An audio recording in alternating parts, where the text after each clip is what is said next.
Prince William holds emergency crisis talks with senior aides after being rocked by the backlash against the royal tour of the Caribbean for being tone-deaf to Britain's colonial past. Prince William held crisis talks with senior aides on his week-long tour around the Caribbean after it was hit by a series of PR gaffes and protests. The Duke told advisers he had to step up to add his own voice and confront issues of slavery reparations and anti-monarchist sentiment. Their intense 8-day-long tour around Belize, Jamaica and the Bahamas ended this morning when Prince William and Kate Middleton boarded their RAF Voyager at Nassau International Airport. Hours before boarding their flight, Prince William released an unprecedented end-of-tour statement addressing growing Republican sentiment in the 3 Caribbean countries, acknowledging it had brought into even sharper focus questions about the past and the future. The royal couple faced backlash, the first on an official tour for the pair, after encountering tensions in Caribbean nations, but the statement from the future King of Belize, Jamaica and the Bahamas, may put the current political and cultural landscape to an end. A senior palace source told the Mirror, he was keen to be heard and certainly thought there was a need to get ahead of the raft of negative headlines. He said he needed to make it clear that any of the Caribbean nations he had visited were totally free and completely supported in any decision they may make in the future to choose their own destiny. But he wanted to go further than that, which is why the Duke made special mention of the Commonwealth in his speech. He's been thinking about these issues for a long time and realizes the role he occupies is increasingly important to be able to adapt in an ever-changing world.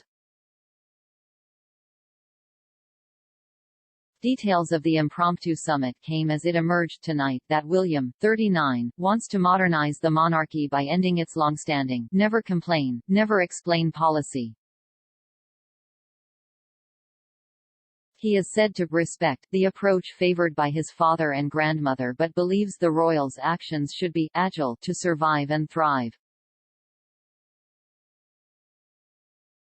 A source told the Mail, the prince believes that for him, the days of never complain are over.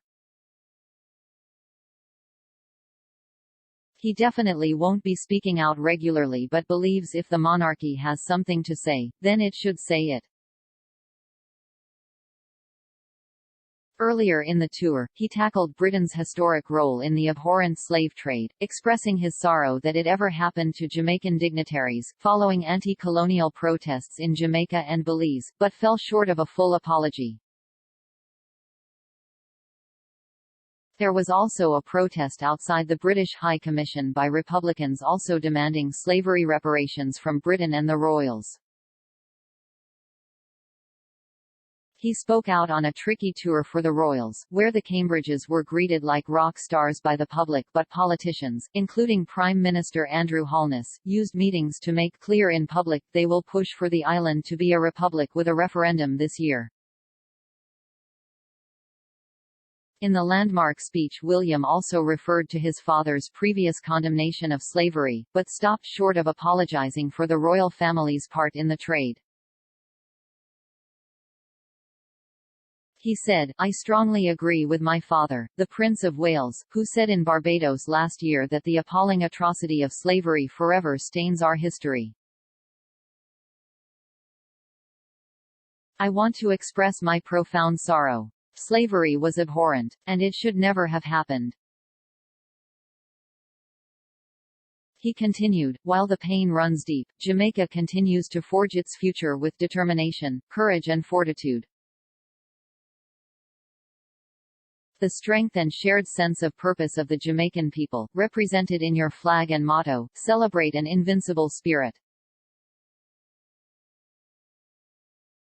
It is this same spirit that spurred on the Windrush generation, who came to the United Kingdom to help rebuild after the Second World War. We are forever grateful for the immense contribution that this generation and their descendants have made to British life, which continues to enrich and improve our society. I am delighted that a national monument acknowledging and celebrating the Windrush generation by Jamaican artist, Basil Watson, will be unveiled later this year in Waterloo Station in London. Barbados replaced the Queen as head of state in November, and elected its first president during a ceremony witnessed by the Prince of Wales. William's comments at the end of his Caribbean tour are an acknowledgement of forces already in motion, as Jamaica's Prime Minister Andrew Holness suggested to the couple his country may be the next to become a republic. And a minister from Belize's government told his parliament, a few days after the Cambridges left, perhaps it is time for Belize to take the next step in truly owning our independence.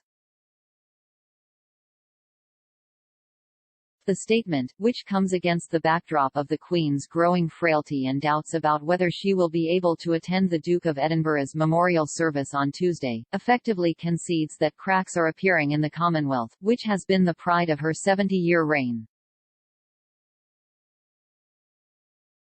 By breaking the monarchy's age-old never complain, never explain mantra, the Duke was signaling that the tour of Belize, Jamaica and the Bahamas had not gone as expected.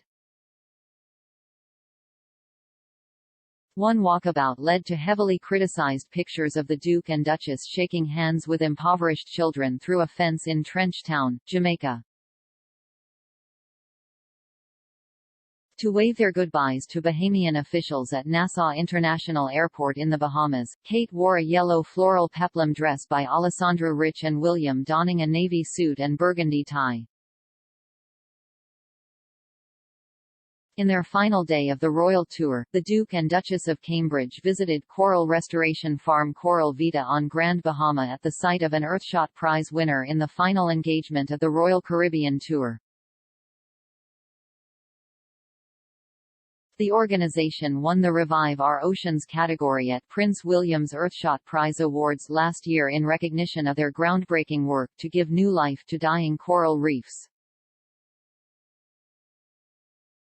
They capped off their troubled Queen's Platinum Jubilee trip by dropping in on old friends Sam Tyker and Gator Halpern at Coral Vita.